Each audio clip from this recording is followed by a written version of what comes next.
Olá, meus queridos, minhas queridas, estamos mais uma vez aqui para trazer para você o discipulado para você. É importante que você deixe seu like, deixe seus comentários, né?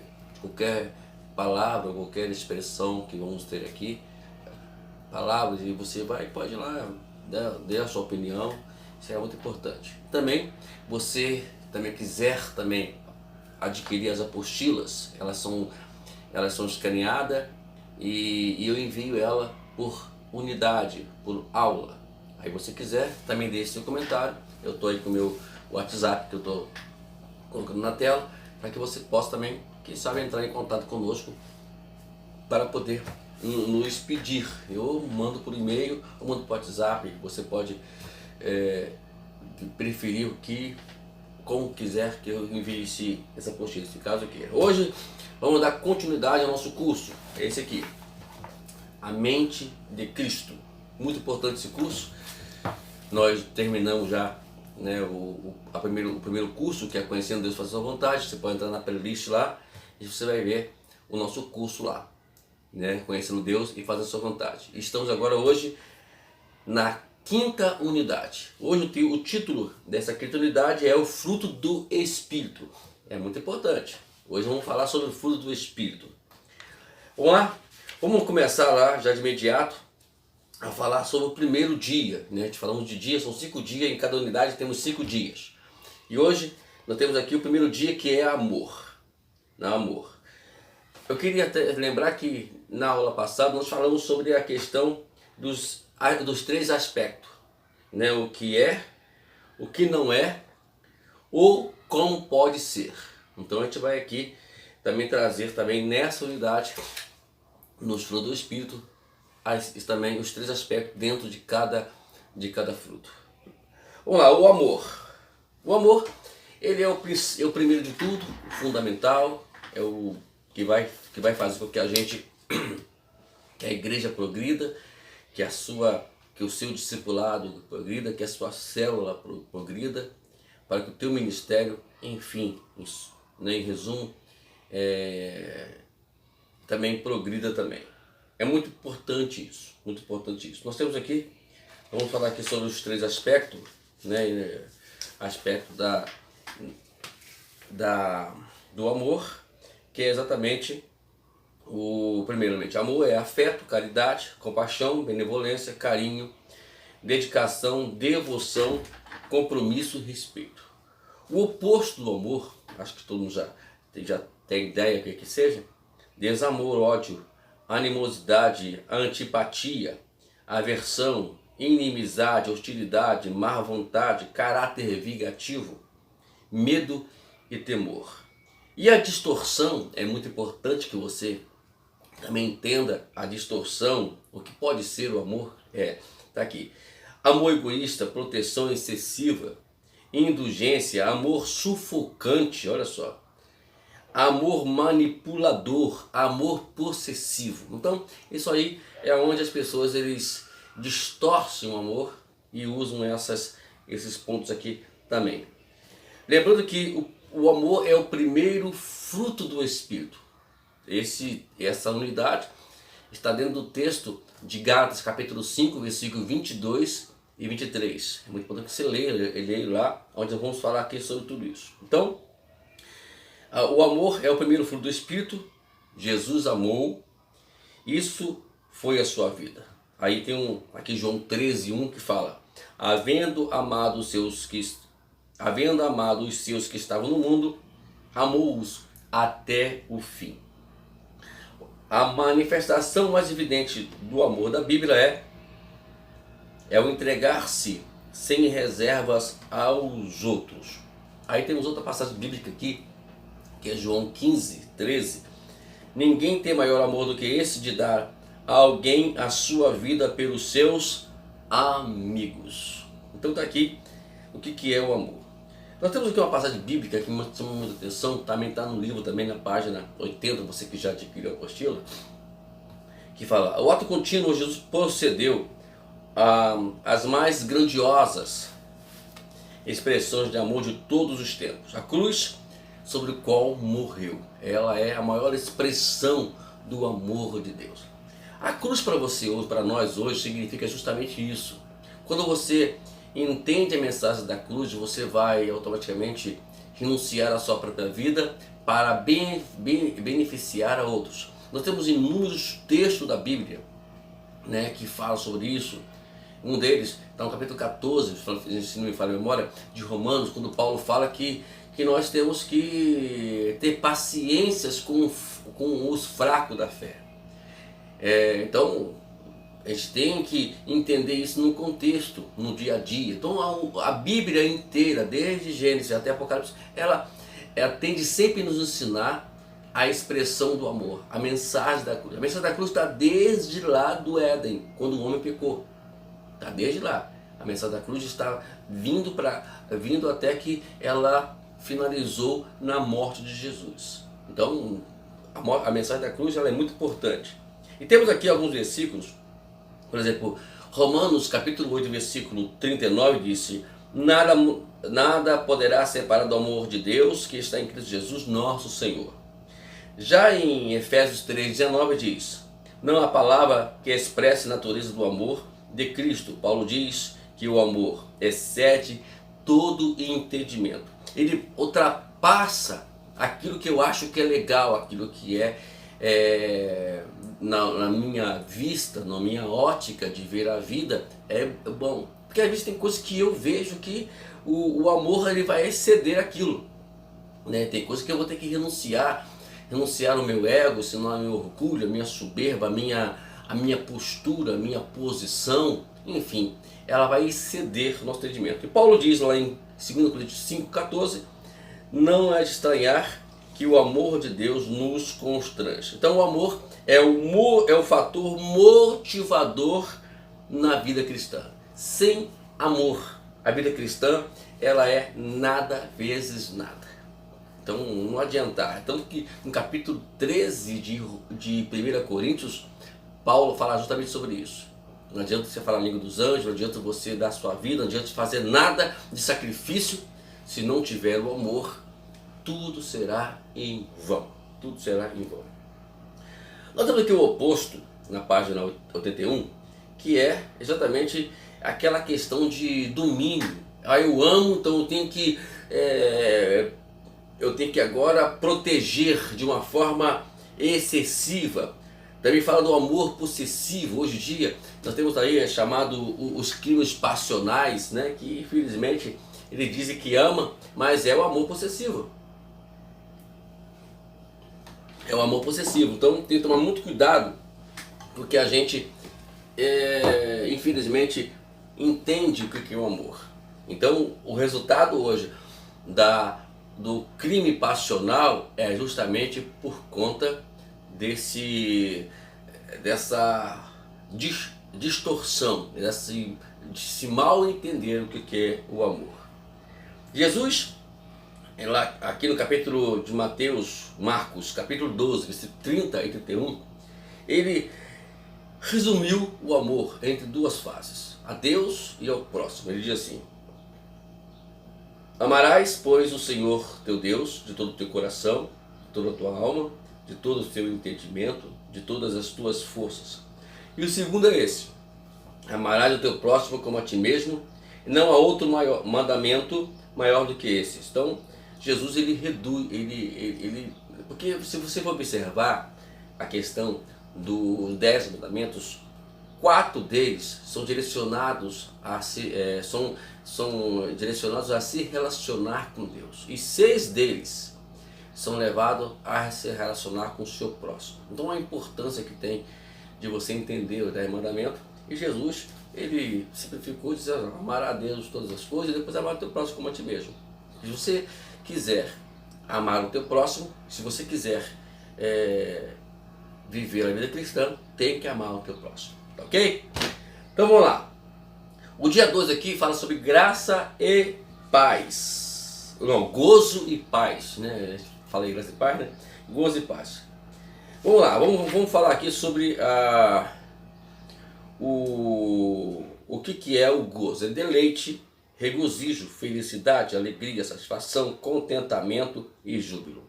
O oposto de gozo é a aflição, dor, pesar, tristeza, angústia, agonia, desdita, tormento, adversidade. Agora, a distorção aí que tem que tomar esse cuidado, que também existe também, infelizmente, no nosso meio, evangélico, dentro das igrejas. Muitas pessoas que acham que isso que eles fazem lá é alegria e gozo. Olha o que diz aqui a distorção, frenesi. O que é frenesi? Né? É um estado fora do comum, né? Fora do comum. E temos também aqui o entusiasmo, o enlouquecimento, o emocionalismo, e a histeria, né? Por sinal.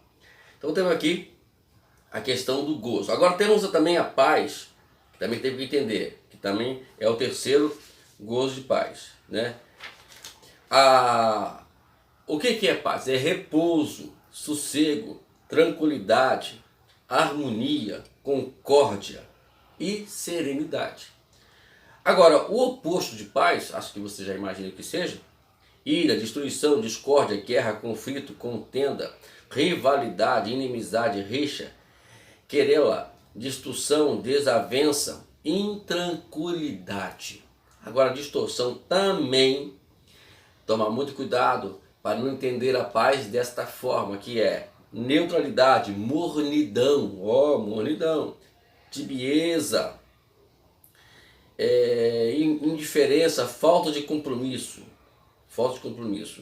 A tibieza aqui, eu até coloquei, condições ou qualidade de fragilidade. A pessoa acha que ser paz, ele tem que se tornar fraco, né? Então tem que tomar muito cuidado também em a gente entender desta forma. É muito perigoso, porque infelizmente hoje as pessoas querem caminhar, achar que uma pessoa pacífica é uma pessoa morna. É tanto que a mornidão que eu frisei aqui, muito bem, né? Até mudei meu tom de voz, porque a mornidão hoje é algo que Deus não aceita de hipótese alguma. Eu não quero saber, deixa para lá, vamos levar isso, deixa isso como está, não. Né? O fato de você ter paz, e não quer dizer que você tem que brigar por algo que tem que ser brigado, tem que ser investido. Né? Não significa isso. Jesus brigou em favor de muitas coisas e ele é o homem mais pacífico da face da terra. Então, tome cuidado, né? Que a gente às vezes fica lá neutro em determinadas situações, isso chama passividade também, né? Não está aqui, mas eu posso colocar aqui passivo, pessoa passiva, pessoas que elas não se manifestam como deveriam se manifestar. Vê algo acontecendo, mas não se manifestam. E aí se tornam neutro, eu estou neutro nesse assunto. Isso é uma distorção, não é que você quer paz, não, é que você quer covarde. Eu queria lembrar você, lá no capítulo 21 de Apocalipse, versículo 8, as primeiras condições de alguém que vai entrar no inferno é justamente covardia. Né? E Deus, quem tem o Espírito Santo, estamos falando aqui sobre o fruto do Espírito, o Espírito Santo não nos deu o espírito de covardia, mas de poder e demonstração de amor. Ok? Fica aí ligado nisso aí, tá? Página 85, no dia 3, vamos falar sobre longanimidade e benignidade. Vamos lá, longanimidade. Nós temos aqui no capítulo 26, capítulo 26 de Mateus ao 36, Jesus sendo longânimo com seus discípulos. Vou ler o texto aqui. Então Jesus ia para um lugar chamado Getsemane. Aí você vai ver ali a situação, que ele chega lá, ele vai orar e pega os discípulos para poder aguardar. E quando ele vai lá, por 2 vezes ou 3 vezes, ele acha os discípulos dormindo. E é longânimo, ele não vai brigar com os discípulos por conta disso. Tem pessoas que brigam por qualquer coisa. Quem tem o fruto do Espírito, ele vai entender o seguinte: ele vai entender que ninguém é igual a ele.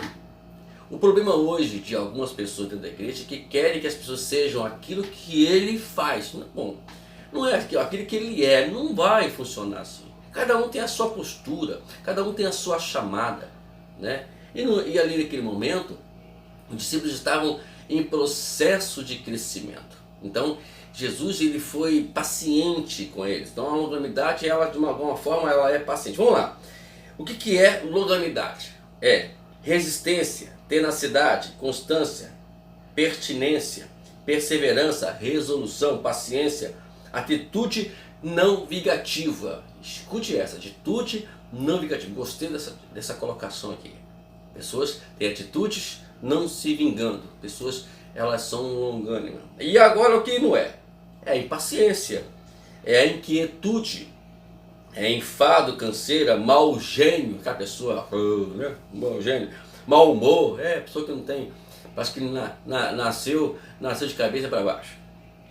Irritabilidade, se irrita à toa, impetuosidade, desassossego, vingança. Agora, outro cuidado que temos que tomar é com a distorção disso. Indulgência, ei rapaz, deixa eu ver se eu consigo soltar essa palavra. Condescendência, falei, transigência e permissividade. Essa palavra permissividade aqui que é mais, eu gostei dela. A pessoa permite tudo. Aquela pessoa abre mão de tudo. Irmãos, Deus ele é longânimo, mas ele não abre mão de tudo. Ele tem as suas restrições, ele tem os seus princípios. Temos que obedecer esses princípios. Vamos lá? Vamos falar sobre benignidade. Benignidade. Benignidade está aqui. O que é benignidade? Benignidade está aqui, é benevolência, bondade, generosidade, liberalidade, magnanimidade. Agora, o que não é? Severidade, dureza, aspereza, mordacidade, descortesia, comportamento injurioso, rigidez, inflexibilidade, amargura, crueldade, ferocidade, violência, indiscrição, né? São indiscreta, né? Rudeza, desdém, azedume, egoísmo e pequenez. Agora, eu me preocupo muito com a distorção hoje, tanto no mundo geral e infelizmente dentro da igreja e na vida de muitos líderes. Olha só, fraqueza de caráter, sentimentalismo exagerado, negligência, descuido, abandono, desatento, indiferença, falta de moderação. Tem que tomar cuidado. Tomar cuidado que às vezes isso aflige sempre as pessoas. E, infelizmente, tem muitos líderes, infelizmente, com falta de caráter, né? Agem de forma completamente fora dos princípios bíblicos. Quer ver uma diferença? Saul e Davi. A gente fala que não estamos aqui fazendo nenhuma apologia a pecado, de uma hipótese alguma. Mas se você for olhar assim, na ótica humana, dentro do padrão humano, se olhar por dentro, você vai ver que Saul ele era diferente do pecado de Davi. Davi ele adulterou, pegou uma mulher que não era dele, matou, praticamente assassinou o marido dela, né? E Saul ele teve alguns erros de princípios com Deus. Ele não atendeu o que Deus tinha exigido para ele. Mas a prova maior é isso, né? Davi, com todos os seus erros, ele andava segundo o coração de Deus. Saul, ele se desviou do propósito de Deus. Se nós fôssemos julgar hoje, com certeza Davi estava no inferno e Saul no céu. Mas na ótica de Deus, o que vale é o que está dentro, o que vê prevalecer. Às vezes as pessoas parecem tão santinhas, tão pitadinhas no quadro, mas por dentro são pessoas que carregam mágoas, como diz aqui, né, no caso aqui da benignidade, são negligentes, são pessoas que abandonam facilmente as coisas, são pessoas que são indiferentes com determinadas coisas. Isso soma-se grandemente no reino de Deus. Então, não estou aqui fazendo apologia. Pecado, Davi teve suas consequências, Davi sofreu por seu erro, né? Então não vamos deixar esse exemplo. Mas uma coisa que Davi, ele tinha, que agradava muito a Deus, ele que tinha senso de justiça. E quando você tem senso de justiça, você sabe que você errou. E eu sempre falo que aqueles pecados que não são muito atrativos, tão assim para poder ser julgados, eles são os perigosos. É onde vai haver a falta de caráter, a indiferença, a negligência, o abandono, né? E como diz aqui, né? Vai haver aquele sentimentalismo exagerado, que não tem nada a ver com o que está acontecendo. Então, temos que tomar cuidado, enfim. Então, vamos lá. Dia 4, vamos falar sobre bondade e fidelidade. Vamos pular aqui a página 88. O que é bondade? Bondade é retidão de coração e vida, integridade, produtividade. Olha só, eu grifei isso aqui agora. Aumentei um pouquinho o tom da voz para cá, para falar produtividade. Vou falar sobre isso já. Moralidade. Aí outra coisa, funcionalidade. Operosidade. Então são palavras que se conjuntam. Mas vamos lá, antes disso, deixa eu falar aqui sobre o oposto da bondade. Qual é o oposto dela? O oposto é maldade, falta de integridade, corrupção, depravação, imoralidade, improdutividade. A distorção é bonaxerife. Esse bonaxerice, né, quer dizer, é o bonachão, que é aquele que tem bondade natural, que é simples, ingênuo e paciente. Aquela pessoa ingênua, opa, isso aí não funciona no reino, tá ok? Não funciona, pessoa ingênua não funciona no reino. Vamos lá, tem outra aqui também, promoção pessoal, justiça própria, que é o farisaísmo. Então está aqui a distorção, está aqui o oposto, está aqui o que é. Então olhamos aqui como é importante você entender o que é a bondade. Jesus, ele falando para aqueles que entregou ali os talentos, né? Que bom e fiel, bom vocês são bons porque vocês funcionaram, que vocês produziram, que vocês trabalharam e operaram para o reino de Deus, né? Funcionaram no reino de Deus. Agora aquele que recebeu um talento, ele chamou de mal, que é o contrário aqui. O que é? É uma maldade, ele é mau, porque ele não é fiel, ele não é produtivo, ele não quer saber de produzir. Queridos irmãos, tem uma coisa que Deus sempre vai nos chamar a atenção, é a respeito da produtividade, você produzir, você crescer.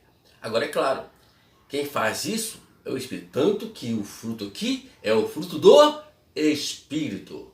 Se é o fruto do Espírito, então você pode ter certeza que é ele que vai frutificar na tua vida. Jesus disse, sem mim nada podeis fazer. A bondade, ela é de uma forma criativa, poderosa na nossa vida. E se nós não ficarmos, se nós nos envolvermos com a obra de Deus, com o reino de Deus, nós não vamos produzir para o reino de Deus. Vamos lá. O outro aqui é fé, fidelidade ou fé. Página 89. Né? Temos aqui o que é fé. Fidelidade, credulidade, confiança, ardor, lealdade, dependência, obediência e consistência. Agora o que não é fé? Incredulidade, infidelidade, inconstância, falta de confiança, incoerência, incerteza, desobediência, inconsistência. E a distorção é legalismo, ativismo, fanatismo, extremismo, zelo demasiado, excentricidade, fervor irracional. Irmãos, toma cuidado com isso. Hoje as pessoas acham que ter fé é ser fanático, fazer isso, fazer aquilo em favor de alguma coisa que não tem princípio. Você seguir o Evangelho, você acreditar em Deus, você tem que andar seguindo os princípios bíblicos. Por exemplo, você vai na igreja, né?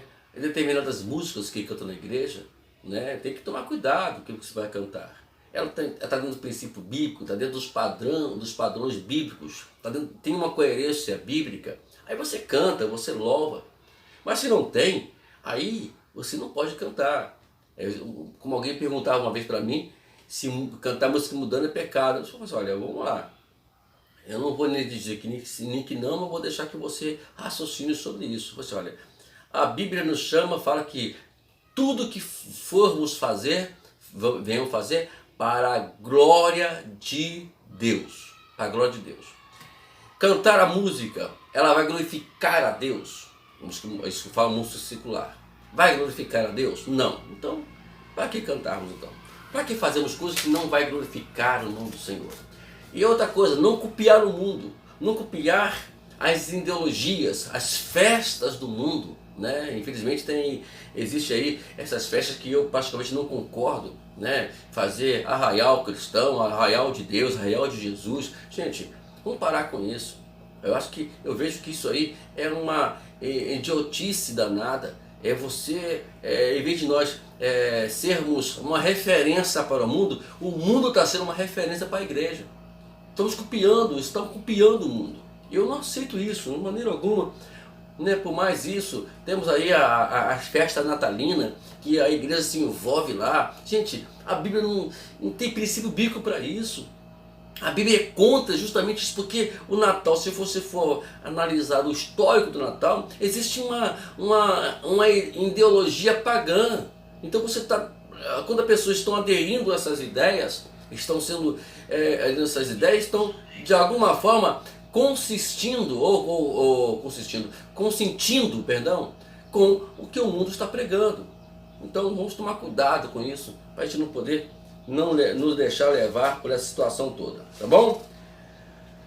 Falando sobre maldade, fidelidade e fé, agora vamos terminar falando sobre um dos pontos bem importantes do fruto do Espírito, que é mansidão e domínio próprio. Mas antes disso, vamos lá falar primeiramente sobre mansidão, né? Depois vamos falar do domínio próprio. O que é mansidão? Aceitar como boa e sem resistência a forma como Deus nos trata, um fruto do poder, humildade diante de Deus e dos homens.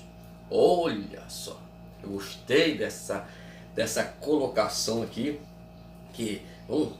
deixa eu me segurar um pouquinho aqui. Vamos falar ainda sobre o oposto da mansidão: arrogância, altivez, orgulho, presunção, egoísmo, agressividade, vaidade.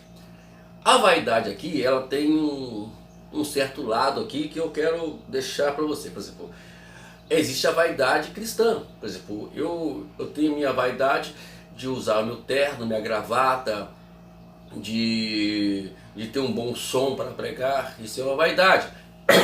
Mas isso não interfere no reino. A vaidade que está falando aqui é aquela que vai interferir na sua vida cristã e vai de alguma forma não mostrar que você não está glorificando o nome de Deus. Vamos lá, a distorção, vamos tomar cuidado, olha a distorção aqui: fraqueza, frouxidão, retraimento, covardia, fraqueza de caráter, timidez. Pessoas falam que se aquela pessoa que se retrai, né, fica ali tímida, a timidez em si, ela é uma desculpa, né? Desculpa dizer que é manso. Não, mansidão tem nada a ver com timidez. Timidez, eu tenho a minha timidez. Eu não sou muito de ficar envolvido com multidões. Eu fico meio constrangido mesmo, porque eu sou tímido. Mas Mas na hora que eu tenho que fazer, falar, a hora que eu tenho que pregar, onde que eu tenho que apresentar os princípios bíblicos, isso aí não tem nada a ver. O que diz, o que é mansidão na colocação que nós fizemos aqui, nós falamos aqui? Aceitar com boa sem resistência a forma como Deus nos trata. Será que você tem aceitado a forma como Deus tem tratado você? Como Deus tem permitido você passar? Então, se você não tem entrado por esse caminho, então está com um problema sério. Repito, tome cuidado com a distorção. O fato de você retrair, o fato de você deixar que a sua timidez te faz parar, isso vai te levar completamente o oposto do que Deus quer para você. Vamos lá? Domínio próprio. Vamos lá. Domínio próprio. O que é domínio próprio? Temperança, sobriedade, poder da vontade, graça à alma do Espírito Santo, o Espírito de Deus, moderação de desejos, apetites carnais. Isto é, você tem controle, né? Por isso que existe o jejum. O jejum é uma boa forma de você lutar contra você mesmo. Você vai impedir muitas coisas. Você vai ensinar a tua carne a obedecer o teu espírito, a obedecer os princípios bíblicos. Você vai aprender, vai ensinar para ele. Agora vamos lá. O oposto é indisciplina aí. Desafreio, desenfreio, libertinagem, autoindulgência, lassidão moral, acomodação, indiferença. Agora, aí que vem a distorção que eu sempre falo que é um perigo, que é esforço carnal e esforço pessoal. Então, não faça isso, nenhum esforço para fazer nada. Peça a ajuda do Espírito Santo. Por isso que o jejum, ele é uma forma espiritual de você lidar com e você dominar o seu corpo. Paulo fala lá em 1 Coríntios capítulo 9, que esmurro meu corpo para reduzi-lo à escravidão, para que eu não venha ser desqualificado, reprovado diante dos homens. Então, eu preciso dominar. O que é esmurrar o corpo? Não é você bater em si mesmo, como os franciscanos fazem, né? Não é isso. Esmurrar o seu corpo é você levá-lo a obedecer os princípios bíblicos. Não é uma coisa simples, tanto que ele faz parte do fruto do Espírito, que somente o Espírito Santo pode te ajudar. Se você tiver o Espírito Santo, se você for cheio do Espírito Santo, pode ter certeza de uma coisa: você vai vencer, você vai conseguir vencer essa situação toda. Aqui, eu falando aqui, no capítulo 4, versículo 1 de Lucas, fala que Jesus, cheio do Espírito Santo, voltou do Jordão e foi levado pelo Espírito Santo ao deserto, e ali ele foi tentado durante 40 dias. É o Espírito Santo que faz isso. Se você está relutando aí contra as suas adversidades, com suas lutas, lembra que o Espírito Santo está querendo moldar você. Eu falei, mansidão aqui é você deixar e aceitar com boa e sem resistência, né, o tratamento de Deus na sua vida. Então, se você permitir isso, você vai ser moldado, você vai aprender a dominar os impulsos, as suas intenções, a sua própria vontade. Aí você vai conseguir vencer. Então, segure firme aí na rocha de que é Jesus e vamos avançar. Eu tenho certeza que Deus tem muitas coisas para nos ensinar a cada dia. Bom, sempre lembrando que estamos aí na unidade 5, e terminamos ela agora aqui.